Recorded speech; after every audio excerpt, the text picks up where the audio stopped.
And use coupon code 560 to save 15% and get free shipping. They're so sure it can lower your blood pressure in 2 weeks, they'll give your money back if you're not satisfied. Order now. That's 120life.com. Use coupon code 560 at checkout for 15% off.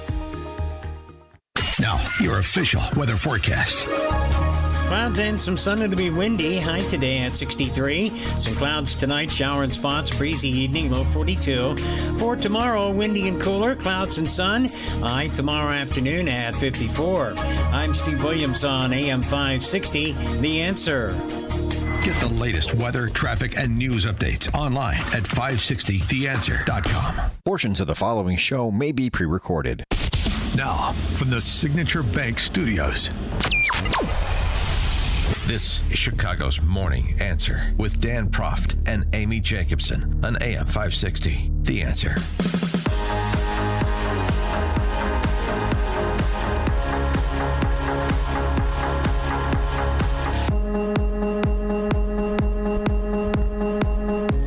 Top of the morning, Dan and Amy. I suppose we should begin this morning by unpacking some of the confusion around tariffs that was evident on the Sunday talkies.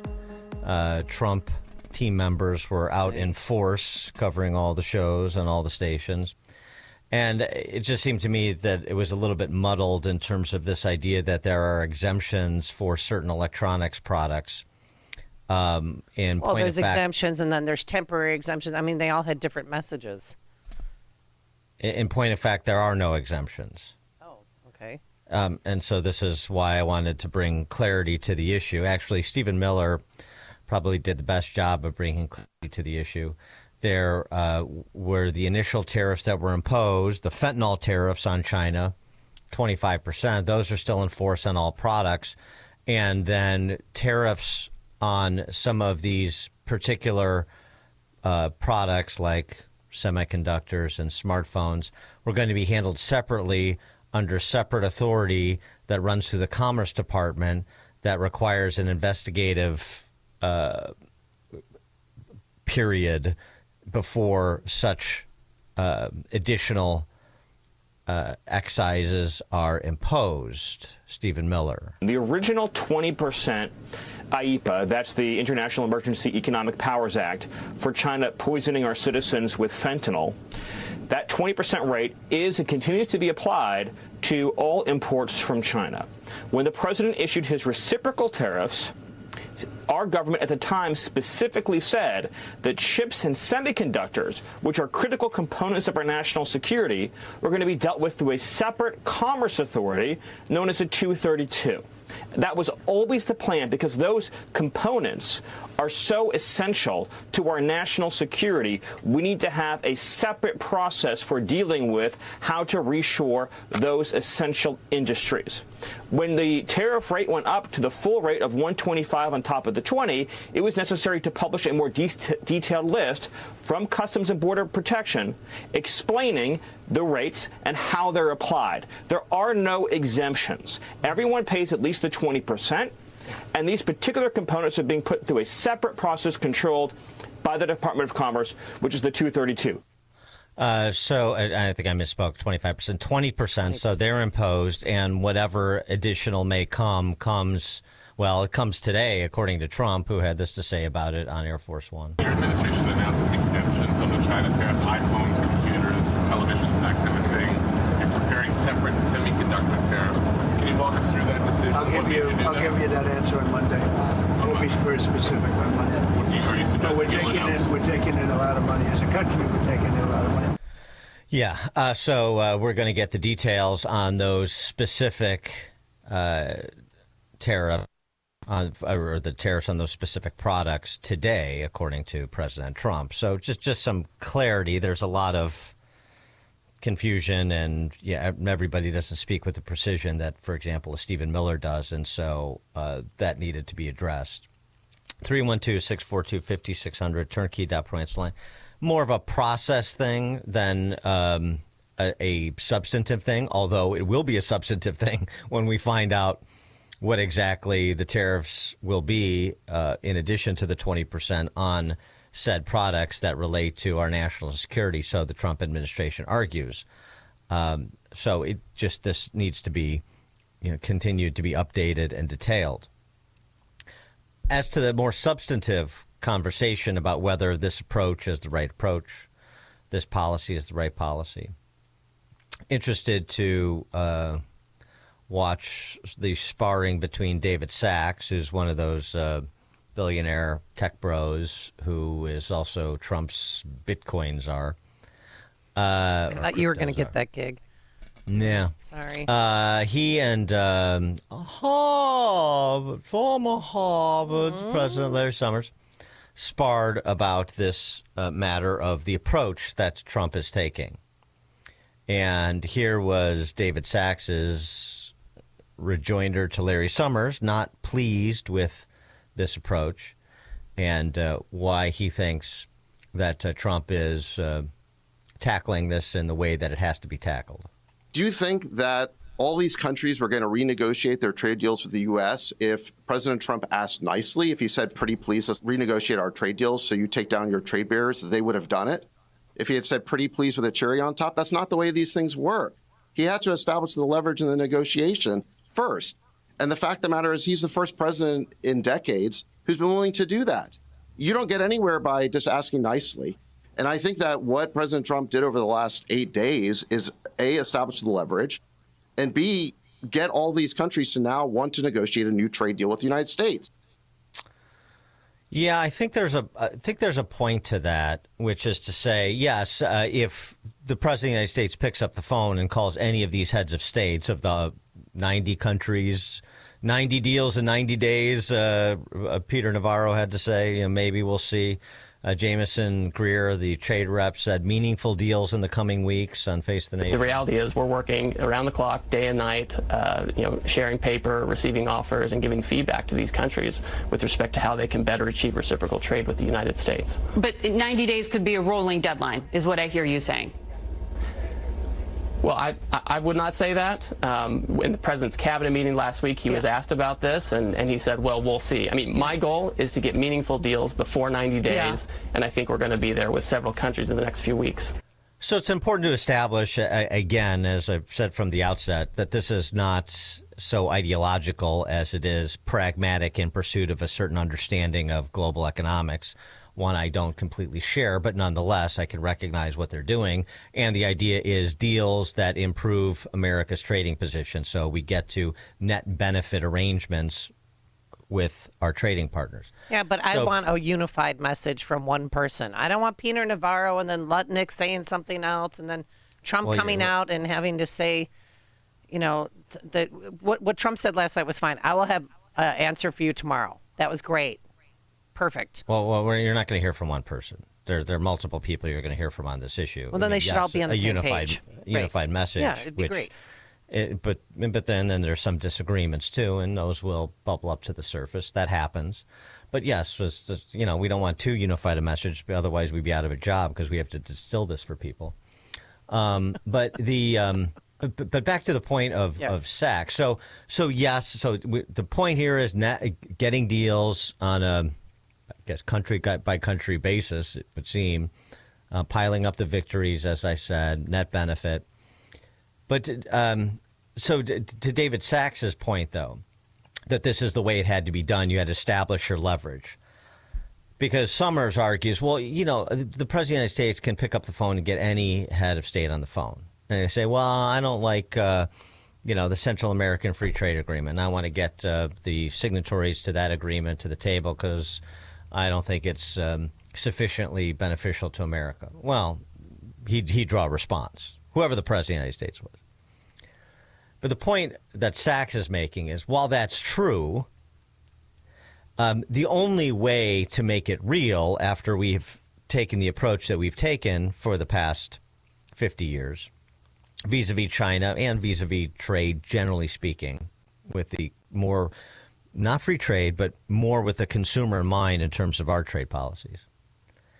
The only way to really shake things up and get people's attention and get their immediate response, so nobody's in the position of slow walking the United States because they're paying a price to slow walk, is to do what I did. is to do what Trump did. That's what Sachs is arguing. And I think there's merit to that point.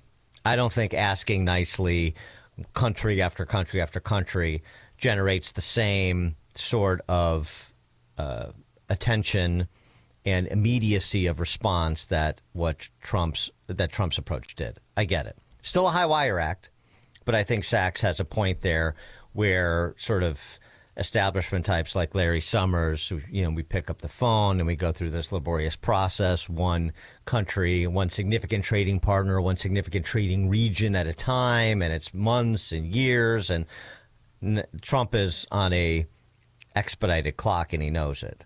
So I understand that piece of it perfectly, and I think to establish the leverage in no uncertain terms with the approach Trump took is not problematic. Managing it from there and getting deals done, what those look like exactly, and what they have in their mind's eye in terms of what victory looks like, that's a little bit more murky to me and a little bit more concerning because they spend so much time talking about things like trade deficits, which don't really matter at the end of the day. All right, we'll talk a little bit more about this. Take your calls on the other side of the news. So let's say good morning to Nikki Whaley. Good morning. It's 57 degrees in Chicago in the AM 560 The Answer newsroom. I'm Nikki Whaley. The director of President Trump's National Economic Council says numerous countries have already come to the U.S. looking to sign trade deals in response to new global tariffs announced in recent days. Kevin Hassett told CNN State of the Union that economic uncertainty will subside as more and more countries make deals with the U.S. to avoid high tariffs. The whole point of the trade policy is to address the national emergency that we're too dependent on foreign products. Hassett said that the tariffs on China are aimed at protecting U.S. national security by making the country less reliant on imported goods. This despite a recent announcement declaring tariff exemptions for electronic items manufactured in China, such as computers, smartphones, flat panel TV displays, flash drives, and memory cards. Police are investigating after 13 smash-and-grab robberies happened in the south suburbs. The crimes happened early Friday morning in Frankfurt and Tinley Park. In each instance, suspects entered the business, took items, and drove away. Police said officers followed the vehicles involved in the crimes to Chicago, but the suspects got away. This report is sponsored by Rapid Radios. Rapid Radios are instant push-to-talk walkie-talkies offering national LTE coverage and no subscription ever. Business owners can keep in touch with up to 200 staff members at one time. Go to rapidradios.com now for up to 60% off and free shipping. A check of the roads coming up in 2 minutes on AM 560 The Answer. For nearly a decade, AM 560 has marked the start of summer with a night of cigar smoking and great conversation. And this year, we've expanded Cigar Night to 2 nights. Wednesday, May 21st at Gobert's Farm in Pingree Grove. And Thursday, May 22nd at Gaelic Park in Oak Forest. Featuring the great Larry Elder, along with AM 560's Dan Proft and Sean Thompson. Tickets are on sale now at 560theanswer.com/cigar. That's 560theanswer.com/cigar. Sponsored by Quick Delivery Service. Attention! If you owe money to the IRS, this is an urgent message. The IRS is cracking down by sending out collection letters, garnishing paychecks, seizing bank accounts, and putting liens on homes and businesses. They call it enforced compliance, and you better watch out because penalties and interest on unpaid taxes compound daily, making it even harder to get out of debt. Don't let tax debt destroy your life. You need to call Optima Tax Relief, America's #1 tax resolution firm. They're experts in taxpayer assistance programs that can save you thousands if you qualify. A+ rated by the Better Business Bureau, Optima's resolved over $1 billion of tax debt for their clients. Let them fight on your behalf, helping to put your tax problems to rest. Call the tax professionals at Optima now for a free consultation. Call 800-965-1433. 800-965-1433. 800-965-1433. Optima Tax Relief. Some restrictions apply. For complete details, please visit OptimaTaxRelief.com. This is Seth Liebson for townhall.com. Shortly, the Trump administration will be holding nuclear non-proliferation talks with the mullahs of Iran. Iran, lest we forget, is the leading state sponsor of terrorism in the world, whose IRGC and other terror proxies have maimed and killed thousands of Americans and others. Can Iran's leadership be trusted? Is it willing to forego its nuclear ambitions? Sane people would question those propositions when it comes to a theologically fundamentalist and oppressive regime, just as the sane thought it the height of negligence for the Obama and Biden administrations to pour and funnel billions of dollars to Iran as bribery to appease the malocracy. Some of you may remember then Secretary of State John Kerry responding to a question about the money we were sending Iran. Back in 2016, he said, quote, "I think that some of it will end up in the hands of the IRGC or other entities, some of which are labeled terrorists," close quote. Donald Trump has a different view, one of maximum pressure. Any negotiation can work with Iran. It will be from him and this administration. Let us hope. Stop feeling embarrassed about thinning hair and start looking and feeling your best with Hair Grow by New Nordic. Available online at Amazon, Walmart.com, and NewNordicUSA.com, or at your local CVS. Taking a look at the roads from the Team Hochberg Traffic Center. The Edens inbound from Lake Cook to Montrose, 14 minutes, 13 minutes outbound. On the Kennedy inbound from Montrose to the Byrne interchange, 8 minutes outbound. It's about 10 minutes. On the Eisenhower inbound from Wolf to the Old Post Office, 12 minutes, outbound 13 minutes. On the Stevenson inbound from the Tri-State to Lakeshore Drive, 15 minutes, outbound 15 minutes.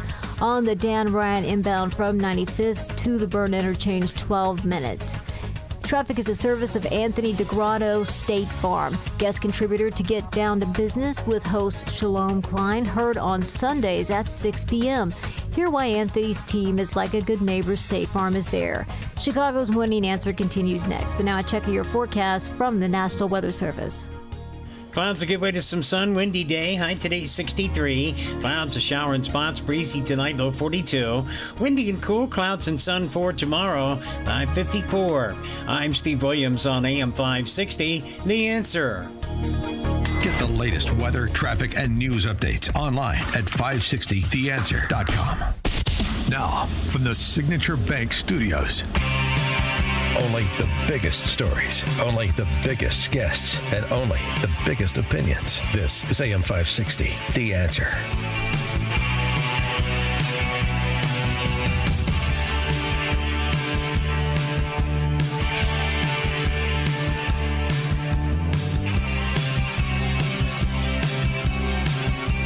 Top of the morning, Dan and Amy. We're talking Trump and trade, expecting more details today on the additional tariffs he may be placing on electronics, semiconductors, smartphones, and the like.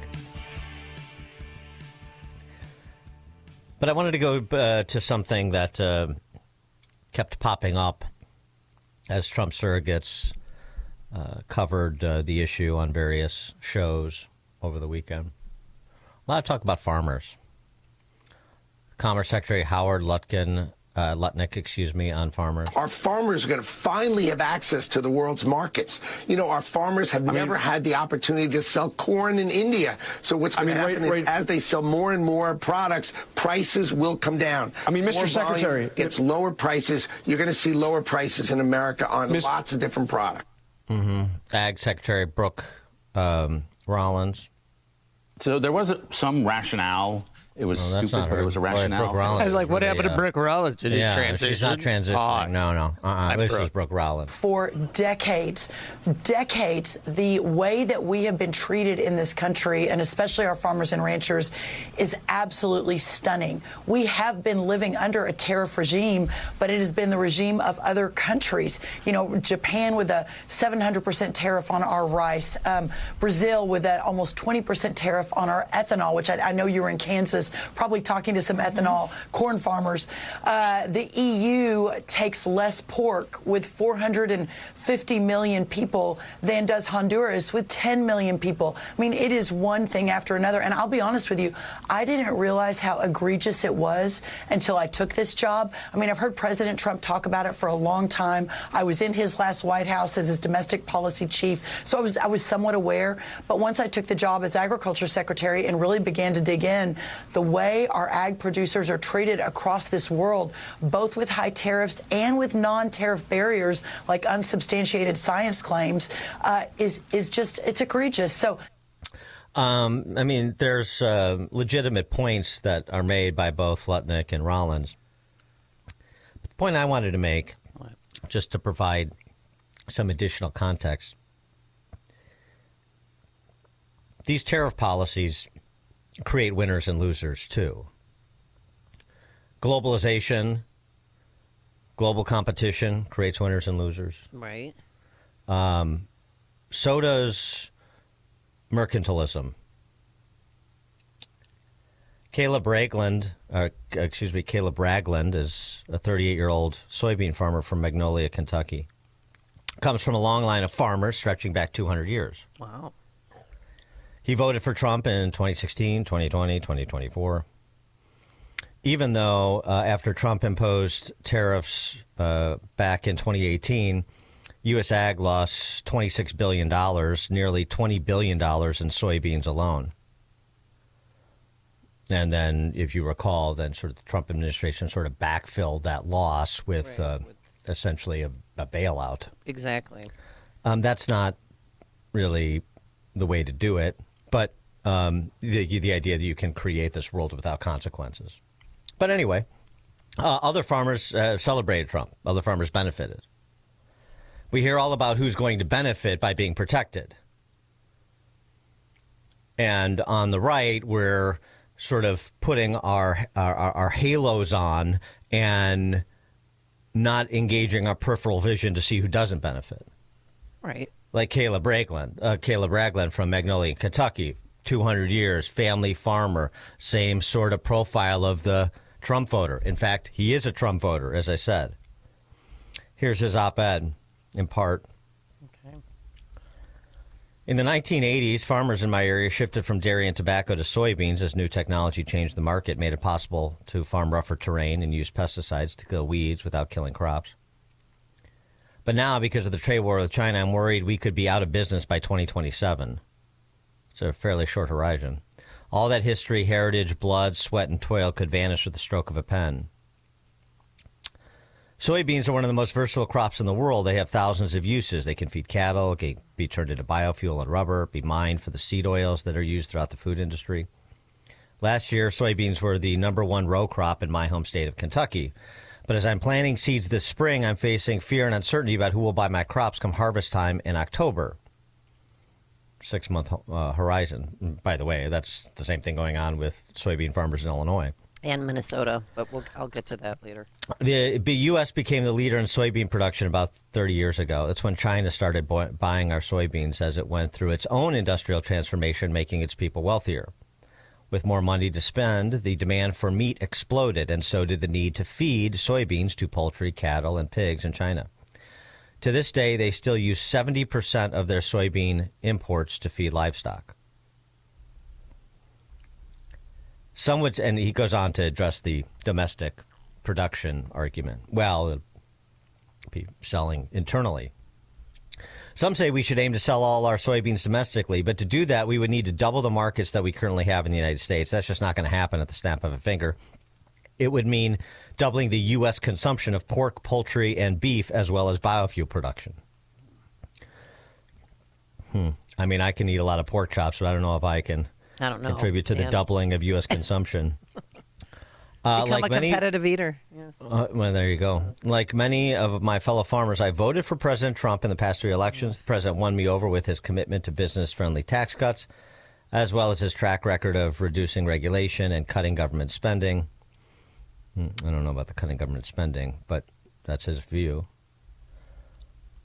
He talks about the need to make a deal. It's urgent that a deal happens. The farmer economy is much weaker now than it was in his first term. After the first trade war, we lost nearly 10% of market share to China that we never regained. The Biden administration made no effort to enforce the deal's trade targets or advance U.S. ag interests. And rising inflation and the cost of production haven't helped. We farmers have less working capital and less of a cushion to fall back on these days. The longer the stalemate continues, the likelier China is to take its business elsewhere, like Brazil, for instance, which could bring an additional 70 million acres of land into agricultural production by cutting down rainforests and converting degraded pasture land. And already they're working on it. It may take them only months. Yeah. If I were a gambler, I bet that Brazil could have more land in production faster than we can, dramatically increase our domestic demand. And he closes his op-ed. Mr. President, I hope you hear our plea. Please make a deal with China now. 312-642-5600 is our turnkey.pro answer line. You can also text us. Our text line is up and running. But if you look at the state of Minnesota, their number one export to China is soybean. And they're hearing rumblings that China is going to go get their soybeans from Brazil instead of Minnesota, Kentucky, Illinois. And that's going to be a problem for farmers. So I'm glad that he wrote that op-ed. Yeah, so what's the message to Caleb Ragland of Magnolia, Kentucky? Learn to code?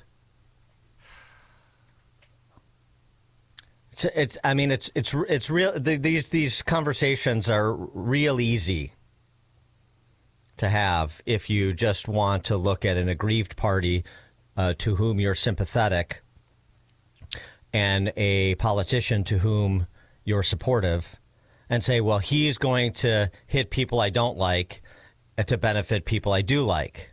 Right. Except in a global economy of 8 billion people, it's just not that simple. What do I keep going back to? The folly of central planning. And the great P.G. O'Rourke aphorism that as soon as buying and selling is controlled by legislation, the first thing to be bought and sold will be legislators. And there is a great. This is also great news for that Beltway lobbyist class. Is that draining the swamp? Because every Fortune 500 company is animating their lobbyists and probably retaining more to go to Congress, and when these deals get fashioned, or as they're getting fashioned, make sure there are carve-outs for them and their sector at the expense of somebody else in their sector. I mean, that's the rent-seeking behavior that conservatives normally decry, because it artificially creates winners and losers. It says he who can buy and sell legislatures gets protected at the expense of people who can't. I mean, you want to take this all into consideration before we just offer blind trust in tax increases, which is what these tariff increases are. I'm not saying that at the end of the day, and in fact, I'm saying the opposite. I predicted. I'm not saying this is going to end terribly. I predicted it would end marginally better. I'm staying optimistic that Trump will get enough deals done, including with China, that at the end of the day, most of the trade sort of globally looks like moving from NAFTA to USMCA, which is a benefit on the margins to Americans. That's what I'm hopeful for. But this isn't the only way to do it, number one. Number two, it is replete with danger. Number three, it essentially engenders unfairness in the name of fairness, because you have the one institution with monopoly of force in society putting its finger on the scale for some at the expense of others, like Caleb Ragland. Potentially. There's other ways to do this. So we'll see.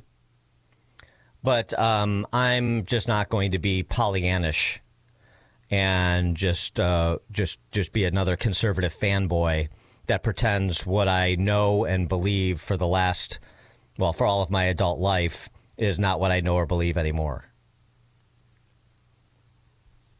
312-642-5600, turnkey.pro answer line.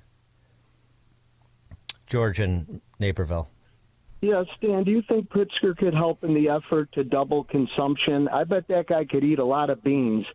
Yeah, pork and poultry is what we're looking for, though, for the soybean feed. But there's no doubt that Jelly Belly could do more than his fair share of helping with doubling consumption domestically. That's good, George. Appreciate that. Constructive suggestion. Greg in Jefferson Park. Hey, good morning, Dan and Amy. A couple things here. One, ethanol. When they talk about selling ethanol to Brazil, ethanol. The worst thing you can have in your snowblower, in your car, in your lawnmower is gasoline with ethanol in it because it destroys gaskets and so on and so forth. But notwithstanding that, the soybean guys, obviously the best thing that would happen for true free trade is for no countries to have tariffs. I think one of the biggest benefits to that would be places like Brazil where you're mowing down rainforests because all these other countries have enough land to grow the foods that all these people need, and you'd have more national parks, so on and so forth. But futures markets. We got futures markets here in Chicago. They were made for a reason to hedge, whether you're the farmer or you're the big corporations. And that's another thing I think in particular in the grain markets. You got Archer Daniels, Midland, and Cargill run the shows. And if they don't own the farms, they own the grain elevators by the trains that all these farmers got to deal with. So, that's an oligarchy that needs to get busted in two anyways, or busted into a few. You guys have a good day. Thanks for the call, Greg. I just, like I said, I'm willing to take Trump's gambit for what it is, with the optimism that it produces a net benefit.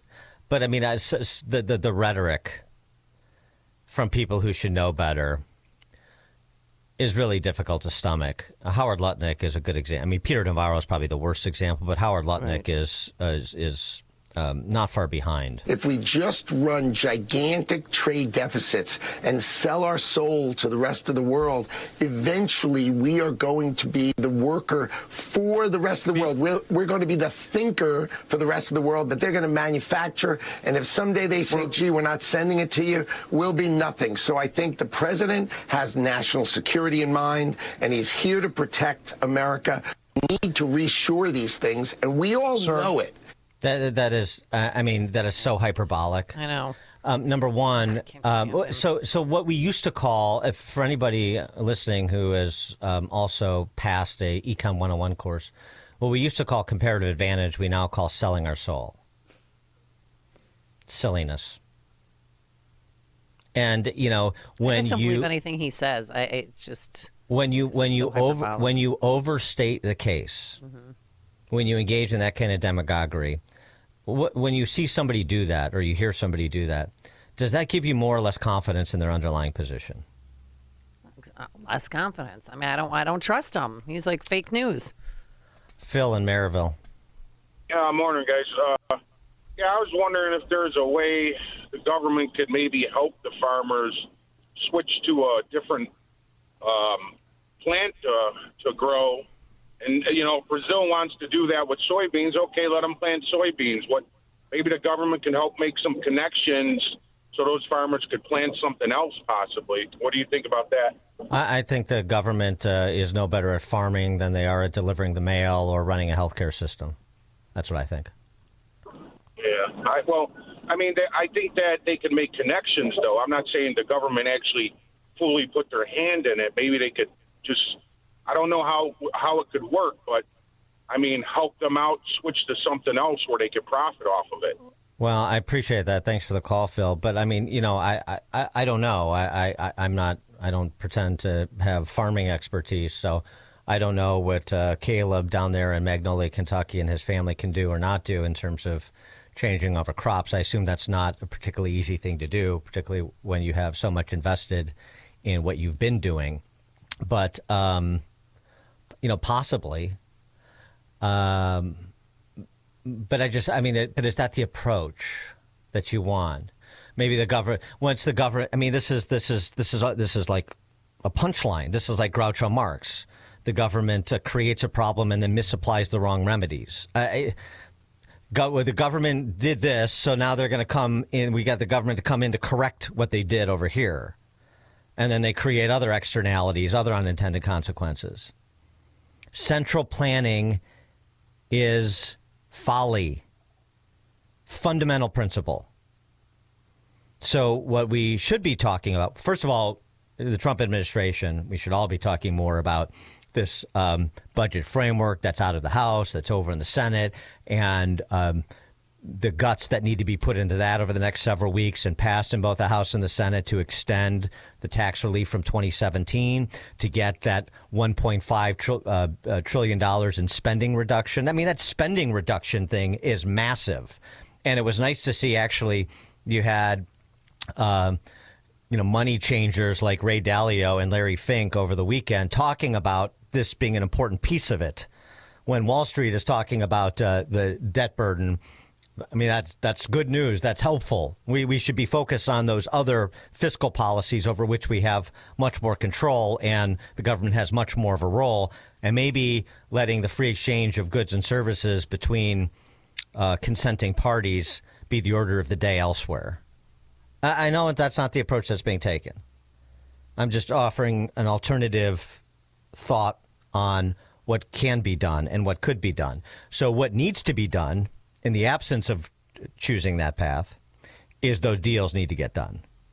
And it doesn't need to be China tomorrow, but it needs to be piling up significant victories, significant wins, if you will, political context, that are pushing us down the path to a deal with China, even if you want to decouple from China, and understandably with specific emphasis on goods that relate to our national security, right? Rare earths and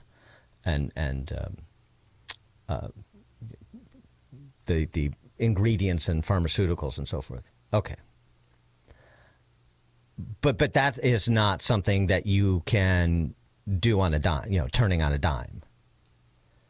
So there needs to be some thinking about what sort of transitory period we're talking about with decoupling one thing after the other. And it doesn't seem to me like, so for example, decoupling in the agricultural sector, where we provide so much of the feed for their livestock so that the Communist Party can feed enough of its citizens to stay in power. I mean, that doesn't seem to me like a high priority. Semiconductors, this is a different story. I get it. I mean, there needs to be a little bit more layered thinking here is what I'm suggesting. Charles in Tarzana, California. Hey, I just discovered your program. I'm just curious, why should I listen to you guys? Why should you listen to the show? Why are you listening? Because you're listening. No, Dan, that's a very good question. Yeah. Why should you listen to the show? Because, I think in part because of what you've heard if you've been listening for a couple of minutes, which is we go into depth on important, salient public policy matters that have impacts on people's lives and cover them from perspectives, the number of perspectives you won't get anywhere else, and with the intelligence, thanks in part to a great lineup of guests that we always have, that you won't get anywhere else. I'll put our guest list up against any show in this country, local or national, and frankly, I'll put our intellectual quotient on these issues up against any hosts in the country, local or national. So I guess that's why you should listen. If you want thoughtful, center-right commentary and a little bit of fun from time to time, if you want to find out why I'm single, for example. Yes, Dan Proft is single. And then Dan Proft parenting tips. And if you want to get a parenting tip from me, I have no children. Yeah. Then hypothetical children. Yeah. Then that's why you listen to this show. Is that a? But also too, you're going to hear stories that you don't hear on the mainstream media. Pardon? Can I ask you a question? Yeah. So do you guys see the latest on the? I think it's the the Pennsylvania governor, I guess his mansion was firebombed. Arson, right. Yeah. Did you guys get a chance to see his statement where he came out and basically said, listen, this is wrong. We're good people. And the fact that anybody would want to cause harm to my family or to our loved ones, these are monsters of humanity. The fact that they firebombed my residence, these are monsters. Did you guys get that basically for the most part? Yeah, I concur. They found the guy who did it, and he's been charged. I concur. What's your point? Yeah. But did you guys notice that if you look back at his career for the last 5 or 6 years, when those folks were burning down all the cities, when the whole George Floyd riots, the murders, the killings were happening, when you talk about all the Tesla dealerships being burned, there's nothing. You have nothing about him. He has not one statement or comment. And no. And I know you're going to say, oh, Charlie, relax, it's fake media. But there's nothing. I'm not going to say that. I'm not going to say that you're right. No one's come out to denounce the burning of Teslas or Tesla charging stations or dealerships. First of all, nobody wants anybody to be, listen, all of us have our own political, whatever they may be. But I think when it comes down to when you close your eyes at night when you go to bed, you don't want anybody like killed or maimed. Basically you're saying these people are nuts. Maybe I'm nuts. Maybe they're nuts. But when it happens to them, they come out in full force. They're like, it's a MAGA, it's MAGA, it's MAGA, it's MAGA. Yeah, we fear them so much. I get it. Thanks for the call, Charles. We've talked about that actually quite a bit, including last week, and we have data to support that. Unfortunately, political violence as a means to political ends is a feature of the left, not a bug. We'll talk more about that at 6:06. Today it's going to be cloudy, windy, but warmer. Finally in the 60s. We'll hit a high of 62 degrees. It is now 6 a.m. WIND, Chicago. Got him. CJ Papa, Fox News. 38-year-old Cody Ballmer, identified by authorities in Pennsylvania as the man who jumped over a fence and evaded state troopers after setting fire to the governor's mansion. A state's leader outraged at the attempt on him and his family during Passover. We celebrated our faith last night proudly, and in a few hours we will celebrate our second Seder of Passover again proudly. No one will deter me or my family or any Pennsylvanian from celebrating their faith openly and proudly. Fox's Alicia Cunha with more. New charges in the attack on the Pennsylvania governor's home. Police say a man was arrested for an early morning fire that damaged the home of Josh Shapiro. Shapiro, his family, and another family escaped. The fire was set in the room where the families were celebrating Passover. No one was hurt. Ballmer is charged with attempted murder, arson, and terrorism. The Dauphin County DA's office said earlier today part of the home was badly damaged. He's a key friend for President Trump, who's been sending his nation alleged criminal aliens. President Nayib Bukele has emerged as a leading ally for President Trump in Latin America, opening up a notorious Salvadoran prison to house suspected gang members deported from the U.S. We very much appreciate President Bukele and El Salvador's cooperation in the repatriation of El Salvadorian gang members who the previous administration allowed to infiltrate our country. The White House Press Secretary Caroline Leavitt did not say if the administration plans to work with Bukele about the return of a Salvadoran migrant wrongly deported to his home country. The Supreme Court says the federal government is required to facilitate Kilmar Armando Abrego Garcia's release. At the White House, Jared Halpern, Fox News. The Justice Department confirms Kilmar Abrego Garcia is alive and detained at the Sicat prison in El Salvador. America's listening to Fox News. Good morning. It's 55 degrees in Chicago in the AM 560, The Answer newsroom. I'm Nikki Whaley. A top advisor to President Trump says the administration's tariffs are working.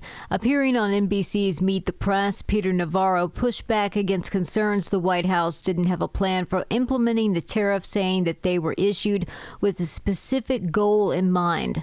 So that's what we said, knowing full well that a lot of countries would come right to us and want a bargain. We've got 90 deals in 90 days, possibly pending. He insisted the tariffs are working as designed and have already pushed many countries to start negotiating with the U.S. Navarro went as far as to say that the Trump administration is working to fix the unfair trading practices that kept the U.S. goods out of foreign markets. Navarro also insisted his relationship with Elon Musk is great, despite recent comments from Musk calling him a moron. A Chicago City Council committee is canceling more than $1 billion settlement with the family of a man who was killed in a police shooting. The Finance Committee turned down the deal on Friday by a vote of 15-12. The payout was stalled 2 months ago by council members who were allied with police. The case involves Dexter Reed, who was killed by police gunfire in March of 2024 after he shot and wounded an officer during a traffic stop in the city's Humboldt Park neighborhood. Reed's family filed a lawsuit after the shooting claimed officers executed him. News is a service of AlmostFreeTeeth.com. Have you been getting high quotes for dental implants? With medical PPO insurance, it's possible to save 90% off on average. See if you qualify today at AlmostFreeTeeth.com, making smiles great again. A check of the roads coming up in 2 minutes on AM 560 The Answer. Charlie Kirk sees a politician keeping his promises. Trump is starting our 1,000-mile journey with a great big leap. But most importantly is he's fulfilling the promises that he made. You want to see a much more dramatic, horrifying political moment? If President Trump would have just said, just kidding, just like every other politician, I say one thing and do another. Instead, it's promises made, promises kept. The Charlie Kirk Show, weekdays at 11, right before Hugh Hewitt at 2 on AM 560. The Answer. Sign up for the AM 560 Answer Advantage to get early alerts on event ticket sales, special discounts, and contest opportunities. Sign up today at 560theanswer.com/advantage. Catch Toddcast with Todd Starnes on the Salem Podcast Network. We have become addicted to all of this cheap crap coming from China. So now Donald Trump is finally saying, we've got to do something about it. We're not kicking the can down the road anymore. And this is what being a leader looks like. When you see what Donald Trump is doing right now in the country, this is leadership. Subscribe to the Todd Starnes Podcast today on Apple, Spotify, YouTube, Rumble, or at SalemPodcastNetwork.com. Enjoy uninterrupted programming from Dan Proft and Amy Jacobson around the clock, all day, every day, including daily replays of Chicago's Morning Answer on Dan and Amy 24/7. Listen now at danandamy247.com. The children of our nation know little to nothing about 9/11, but the Tunnel to Towers 9/11 Institute is righting this wrong by helping teachers educate kids in kindergarten through 12th grade. Their nonfiction first-person accounts are told through videos and the Discovering Heroes book series. The Institute offers full scripted curriculum units with background for teachers, a speakers bureau for classrooms, a mobile exhibit that's an interactive museum with 9/11 artifacts and FDNY guides. Donate $11 a month to Tunnel to Towers at t2t.org. Progressive presents Employee of the Month. Small Business Edition. Today's recipient from Terry's Tiny Homes, Terry! Sure, as the only employee of her company, Terry was probably the front runner, but saving money getting personalized discounts with a commercial auto quote from Progressive, well, that gave Terry the edge. Over Terry. Terry! Terry! Keep awkwardly chanting your own name, Terry. You deserve it. Woo!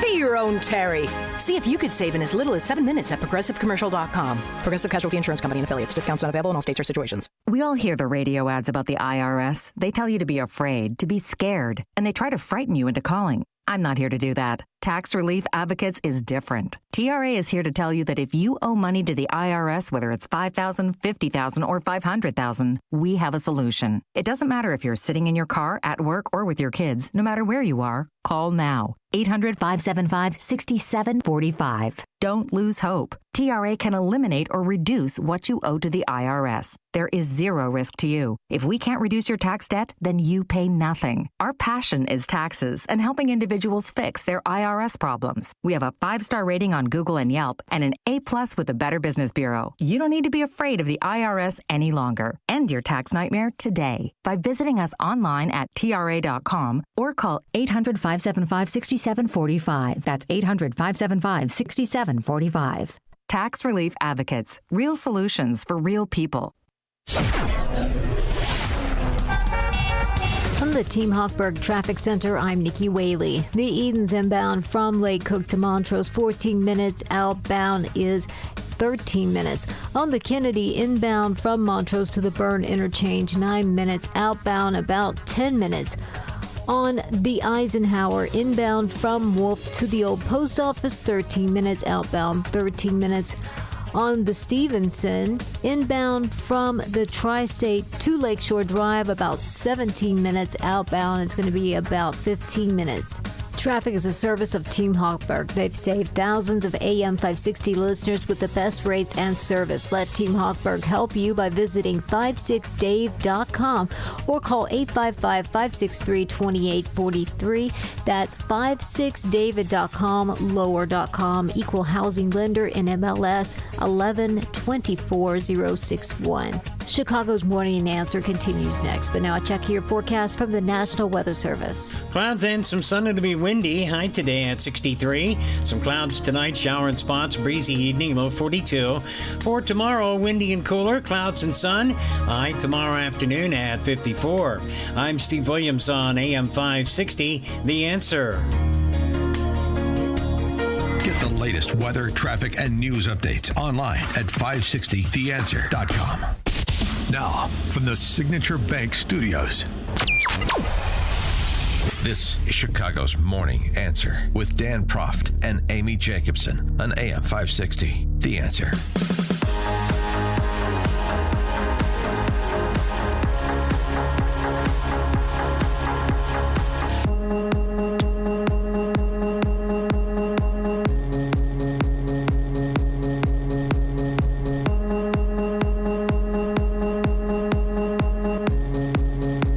Morning, Dan and Amy. Just picking up where we left off before we got sidetracked a bit by why you should listen to this show from Charles in Tarzana, California. So many reasons. Because we're the best. That's it. It's just simple. Wow, you're so modest and humble. Wow. We are. That's it. It's the best show. It is. So getting back to the substantive of the issue, which is one of the reasons this is the best show, the politics of this, the politics of talking about Trump on trade. Very interesting, because this will be one of the arguments that is made on behalf of Trump, and it's not an illegitimate one. How are Trump's tariffs impacting the Republican Party standing? Long time between now and the midterms, but you know we're in the we're very much now in a perpetual campaign. Right. So Harry Enton, who is the in-house pollster of CNN, he's very animated, Dan. I think he has high blood pressure. Yes, you know, you gotta sort of ham it up a little bit on TV, yes. of course. He's a thespian at heart, yes. But he does. I mean, it's nobody on the left apparently listens to him, or anybody else that provides cognitive dissonance. But he does provide and has provided warnings to their fellow travelers on the left. I'm talking about CNN when I say there that what you're doing may not be working like you think it is, and so is the case on this fundamental question. This, to me, is one of the most shocking pieces of poll data that I truthfully have seen this year, or maybe in any prior year. Really? Yes, really, because I want you to take a look. Cares more about the needs for people like you. You mentioned the Cape Ball. We got a tie, even after this tariff war had already started, split between Democrats and Republicans on how people feel. Which party cares more for needs of people like you? And why is that so surprising?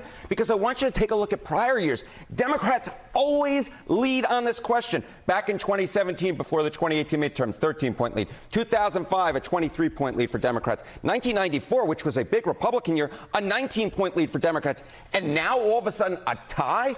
All of a sudden, the Democrats, who are the party of the people, no more. We get a tie on this question, on a question that has traditionally overwhelmingly been a Democratic advantage. Which party cares more for the needs of people like you? So a double-digit deficit 8 years ago is now a tie on the which party cares most about you, which is sort of an important question because it's that emotional connection to a particular candidate, or in this case, with the generic ballot question, a particular party. So that's a big move. And unsurprisingly, what is the basis of the move, well, you only have to go one crosstab down to find it. Look here, we got non-college, we got those with a college degree. Among those with a college degree, it's the same score. 8 plus 18 points for Democrats in 2017, plus 18 points for Democrats now. But look among non-college voters. Look here. It was plus 7 for Democrats in 2017, and now Republicans an overwhelmingly gain, plus 9 points. That is, the gains have been concentrated, at least within the last decade, among voters without a college degree. The working class, that is where Republicans have gained even since the beginning of the Donald Trump administration. The Democratic base is now those with a college degree. Among the working class, those without a college degree, Republicans have overwhelmingly gained on this all-important question of which party cares more for people like yourself. So from -7 to +9 among non-college educated in terms of which party cares most about you, which more than closed the gap because this just in. There are a lot more non-college Americans than there are college-degreed Americans, and this is the rebranding that Trump has done to the Republican Party. So stay the course, yes? 312-642-5600, turnkey.pro answer line. You could also text us on that line. We're taking your text messages all morning long. Stay the course. How does that translate into a snapshot of the midterms? I know.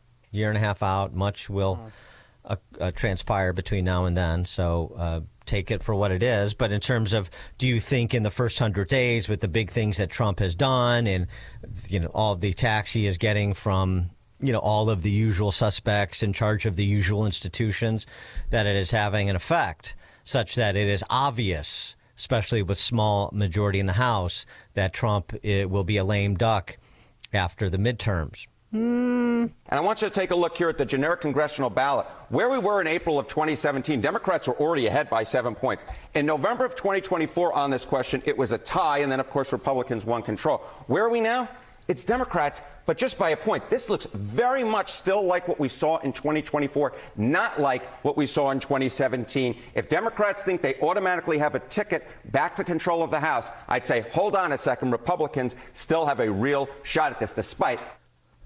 Right. I mean, people are understandably and sort of instinctively and commonsensically letting Trump have time to affect his policies.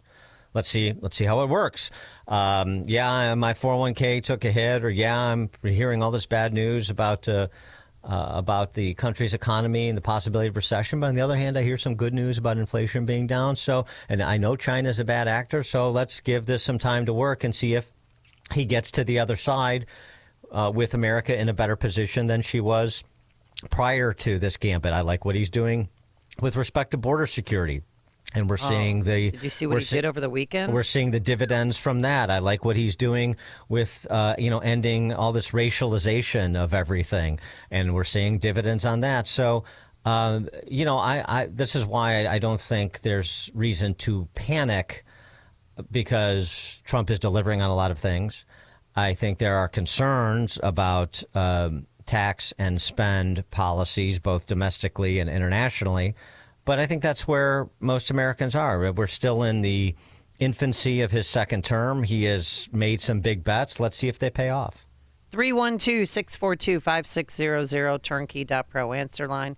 You can also reach us on our text line. But for some people that are elderly, on the driveway home, as I say, I was talking to this 80-year-old woman last week, and You're still talking to her? What? But you were talking to her on Friday. I know, but I'm just saying. Continued? But I'm just saying that she was really.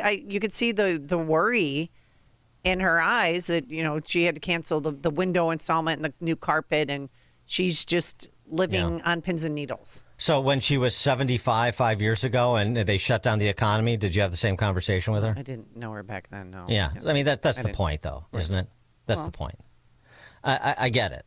I get it. Should I tell her she should have diversified her portfolio? No, just to I was here to listen. I just, she was worried, and I said, what can you say? I mean, everybody would like the market to go up forever.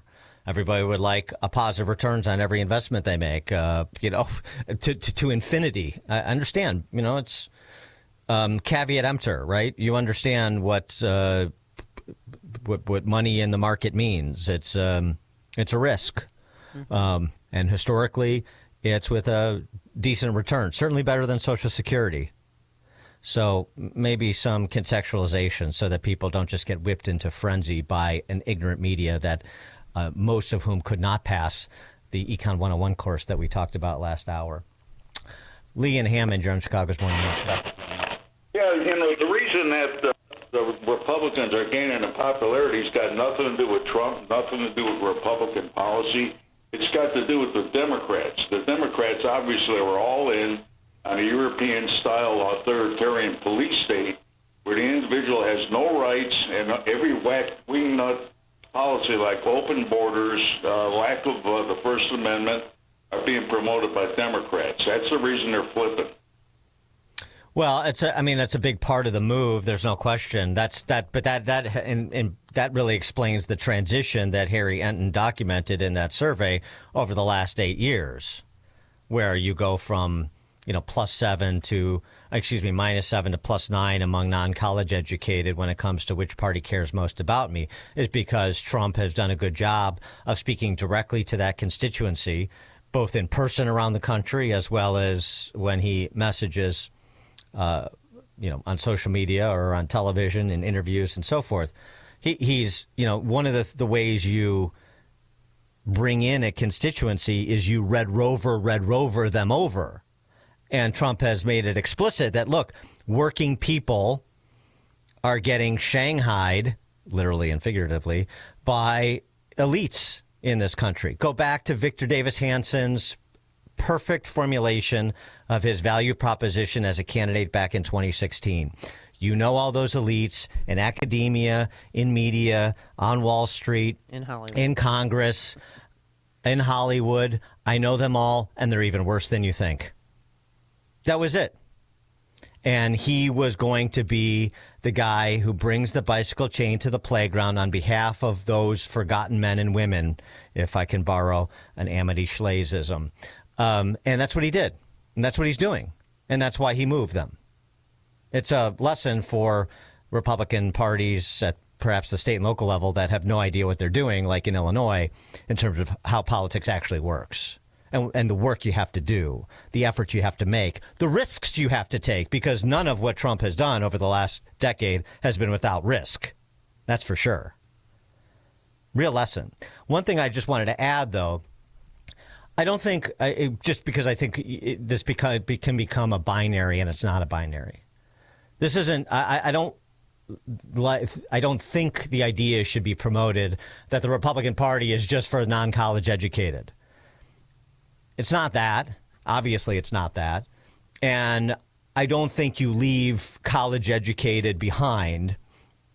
I think you have to make an appeal to them as well. And Trump does to a large extent across a range of issues because, discriminatory, frankly, racist racialization policies when it comes to college admissions or hiring decisions, vendor decisions, that runs the spectrum.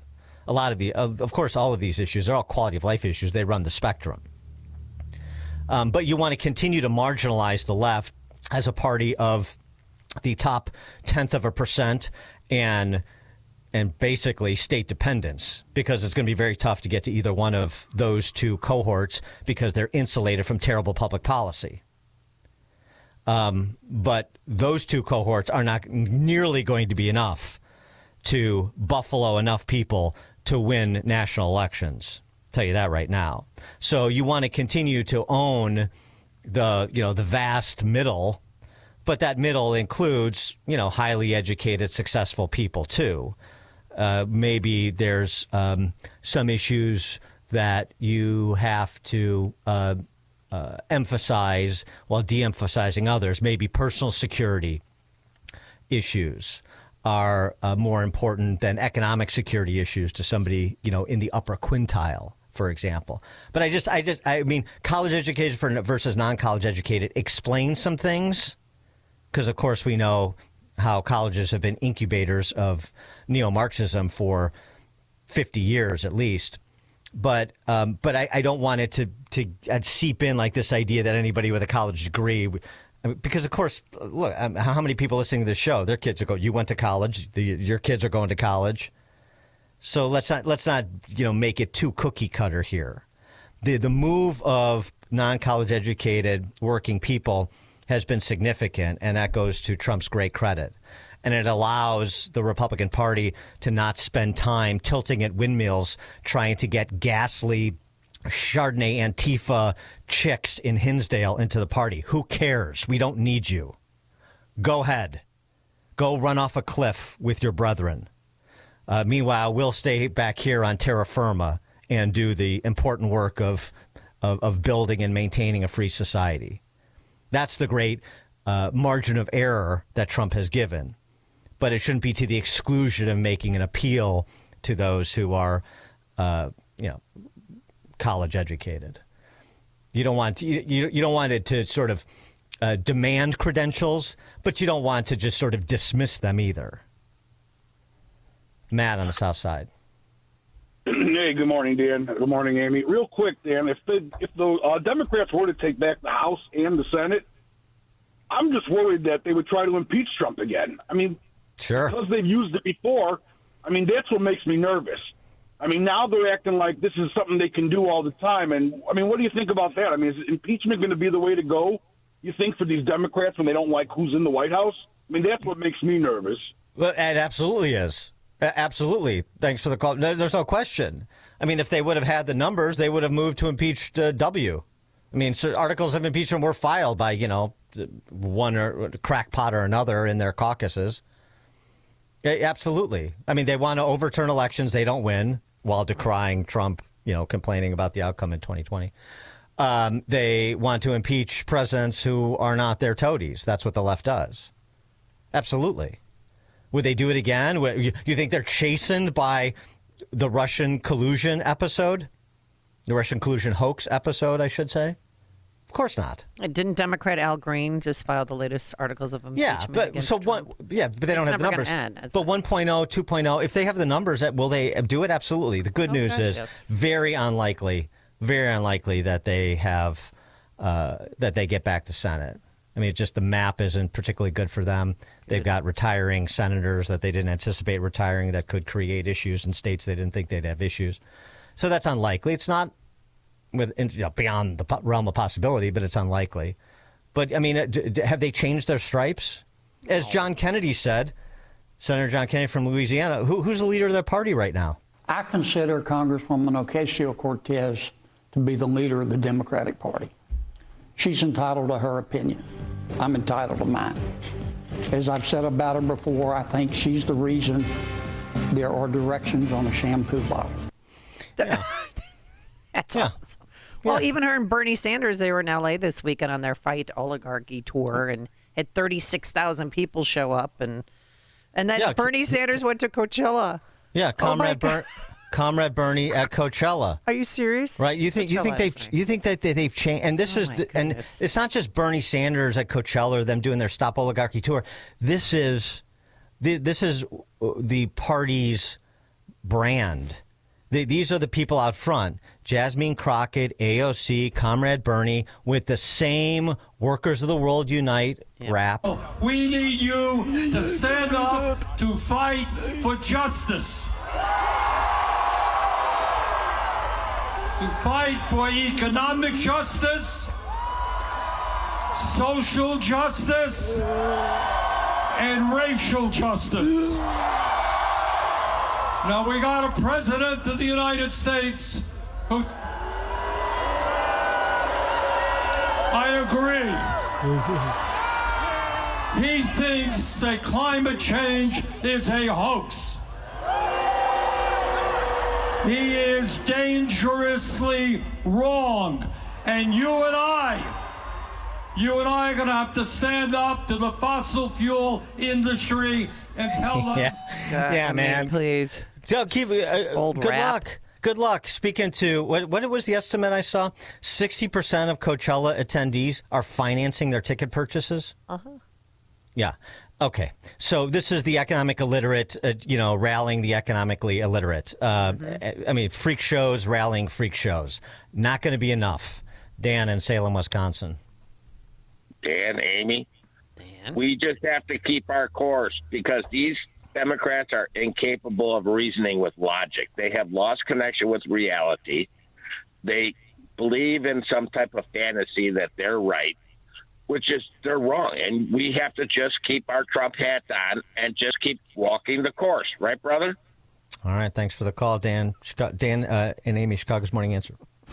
It's news, opinion, insight.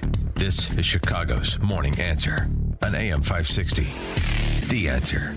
If you're purchasing a new home or refinancing your existing home, you need to call Team Hochberg, your trusted local lender. Tom contacted us for a HELOC and financial planner recommendation. After I spoke with Tom, he submitted this 5-star Google review. Reached out to David for a HELOC and financial advisor referral. He put me in touch with KCTCU for a HELOC and fiduciary advisor within 24 hours. David helped me refinance several years ago and provided great service then as well, and will recommend his services to friends and family that need a loan in the future. Thank you, David. No, thank you, Tom. If you'd like this type of 5-star service, call Team Hochberg now at 855-563-2843 or visit 56david.com. That's 855-563-2843 or visit 56david.com. That's 855-563-2843 or visit our website 56david.com. Lower.com, equal housing lender, MLS 112-4061. Wesley Financial Group is not a law firm. Hi, I'm Chuck McDowell, the timeshare cancellation guy and founder of Wesley Financial Group. And I want to set the record straight. I am not an attorney. I've never wanted to be an attorney. And the truth is, I really don't even like attorneys. If I sound like an attorney, I'll apologize. But what I've learned in my 15 years in the timeshare cancellation business is you don't need to be an attorney to get folks out of their timeshare. At Wesley, we've helped over 40,000 families cancel their timeshare, and I want to share with you how we do it. Just give my office a call. I guarantee if we take you as a client, we'll get you out of your timeshare, or you'll pay nothing. Attorneys, this was meant to be funny, so please don't sue me, especially my friend Kenneth from Black River Falls, Wisconsin. Call now for your free timeshare exit info kit. 800-919-1441. 800-919-1441. 800-919-1441. If you're hiding your smile because of missing teeth, are experiencing pain due to incoming wisdom teeth or a misaligned jaw, Midland Oral Surgery and Implant Centers can change your life. Experts in the fields of oral and maxillofacial surgery, anesthesia, and dental implantology, the doctors at Midland Oral Surgery are committed to providing compassionate care in a calm and relaxing environment. Dental implants, bone grafting, removing wisdom teeth, surgical management of the hard and soft tissues of the facial region, including sedation dentistry, so you can improve your smile in a painless, pleasant, and stress-free manner. With state-of-the-art CT imaging equipment, Midland Oral Surgery and Implant Centers have unparalleled diagnostic and treatment capabilities. Proudly serving Southwest Chicago and its suburbs for over 50 years. Make an appointment to discuss a pain-free solution for your smile. Locations in Frankfort, Tinley Park, Oak Lawn, and Western Springs. Learn more about the doctors and procedures at midlandoms.com. That's midlandoms.com. Mike Lindell and his employees want to personally thank you for your continued support of MyPillow. They have a big allotment of their bed sheets that were earmarked for the box stores this spring. Well, they did it again. The box stores didn't come through, so they're going to pass the savings on to you. Now there is no middleman, so you're going to get wholesale prices on their famous Giza Dreams and Percale bed sheets. Giza Dream Queen Size normally $139.98. Your wholesale price $69.99. King Size only $79.99. Percale Queen Size normally $89.98. Your wholesale price $29.98. King size only $34.98. So go to mypillow.com and use promo code LIBERTY or call 800-489-0201. Free shipping options available. This allotment won't last long. When they're gone, they're gone. So remember, go to mypillow.com and use promo code LIBERTY or call 800-489-0201 to get these amazing wholesale offers. AM 560, The Answer. All right, coming up on Chicago's Morning Answer. 6:36, we check in at Deerfield School District 109 after their school board meeting last week and see if the battle has been joined. I'm talking about the battle with Moms of Liberty in Lake County, with Mom Nicole Georges. Deerfield residents rallying behind the mom and the moms that don't want their 13-year-old daughters forced to change in the same locker room as a boy identifying as a girl. 6:36. And it's so strange because they're acting like that never happened either, administrators. And later, Dan's conservative action figure. Ooh, do tell. But now let's head into the newsroom. Here's Nikki Whaley. Good morning. It's 56 degrees in Chicago in the AM 560 The Answer newsroom. I'm Nikki Whaley. A man is facing attempted murder and arson charges after a fire early Sunday at the Pennsylvania governor's mansion. According to the Pennsylvania State Police, firefighters responded to the Harrisburg residence of Governor Josh Shapiro at about 2 a.m. Shapiro says his family was home at the time but were able to escape unharmed. The Chicago Police Department is sending a message to parents and guardians of teenagers in the city. As the weather starts getting warmer, authorities sent an email to Chicago public school parents urging them to prevent their children from attending teen takeovers in the downtown area. The message added that if they don't comply, teens will be subject to arrest. Takeovers have involved hundreds of teenagers blocking streets and dancing on cars. Two recent episodes in Streetersville left a 15-year-old boy and a tourist shot. News is a service of almostfreeteeth.com. Have you been getting high quotes for dental implants? With medical PPO insurance, it's possible to save 90% off on average. See if you qualify today at almostfreeteeth.com, making smiles great again. A check of the roads coming up in 2 minutes on AM 560 The Answer. For nearly a decade, AM 560 has marked the start of summer with a night of cigar smoking and great conversation. And this year, we've expanded Cigar Night to 2 nights. Wednesday, May 21st at Gobert's Farm in Pingree Grove, and Thursday, May 22nd at Gaelic Park in Oak Forest, featuring the great Larry Elder, along with AM 560's Dan Proft and Sean Thompson. Tickets are on sale now at 560theanswer.com/cigar. That's 560theanswer.com/cigar. Sponsored by Air Right Heating and Cooling. It's important to have a heating and cooling company you know you can depend on. That company is the original Arlington Heights Heating and Cooling. They aren't one of those massive companies with newer techs and subcontractors. Oh no, Arlington Heights Heating and Cooling send only their own highly skilled techs. From service to installation and everything in between, the work quality and customer service is the best. For 40 years, the original Arlington Heights Heating and Cooling has kept homeowners and business customers comfy and warm in the winter and nice and cool in the warmer months. Don't call the big guys, call the best. Call Carrie at 847-545-1700 or visit arlingtonheightsheatingandcooling.net. That's Carrie at 847-545-1700 or online at arlingtonheightsheatingandcooling.net. The original Arlington Heights Heating and Cooling, not the biggest, just the best. Politics make your head spin? What to do? You need to get yourself an Easter bunny. Hi, I'm Rhonda, chocolatier and owner of Morcus Chocolates Palatine. How can Easter not make you smile? Easter has colors, weather, and of course, bunnies. Here at Morcus Chocolates, we have so many bunnies. We've got long-eared bunnies, split-ear bunnies, golfer bunnies, there's a motorcycle bunny, sitting bunny, and even our famous 3-foot bunny. So say hello to your little Easter friends and surround yourself with chocolate bunnies of all sizes. You'll also like our jelly beans, caramel and cream-filled eggs, and chocolate crosses.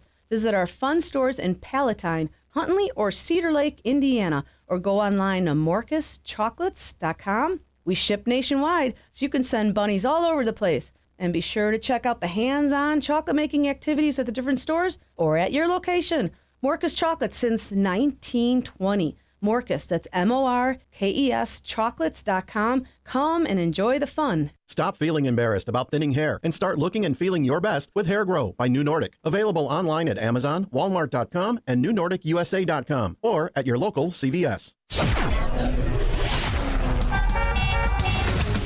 From the Team Hochberg Traffic Center, I'm Nikki Whaley. The Edens inbound from Lake Cook to Montrose, 16 minutes. Outbound, 14 minutes. The Kennedy inbound from Montrose to the Burn Interchange, 14 minutes. Outbound, about 16 minutes. On the Eisenhower, inbound from Wolf to the old post office, 16 minutes. Outbound, about 16 minutes. On the Stevenson, this is inbound from the Tri-State to Lakeshore Drive, about 20 minutes. Outbound, about 16 minutes. On the Dan Ryan from 95th to the Burn Interchange, about 15 minutes. This report is sponsored by ExpressPros.com. It's time to bring people back into the hiring process. If posting jobs online and screening applicants is failing, turn to the experts. Express Employment Professionals. Go to ExpressPros.com to find the location near you. Express blends tech with local support. That's ExpressPros.com. Chicago's Morning Answer continues next, but now I check for your forecast from the National Weather Service. Clouds will give way to some sun. Windy day. High today 63. Clouds, a shower in spots. Breezy tonight, low 42. Windy and cool. Clouds and sun for tomorrow, high 54. I'm Steve Williams on AM 560. The Answer.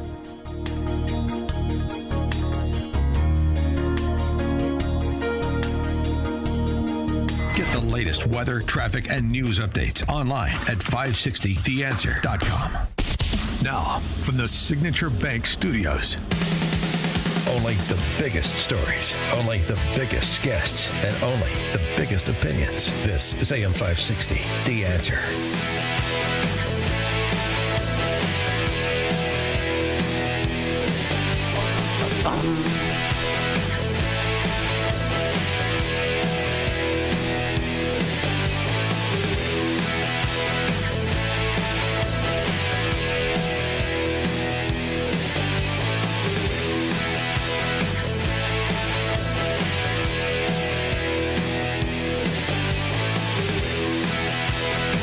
Top of the morning, Dan and Amy.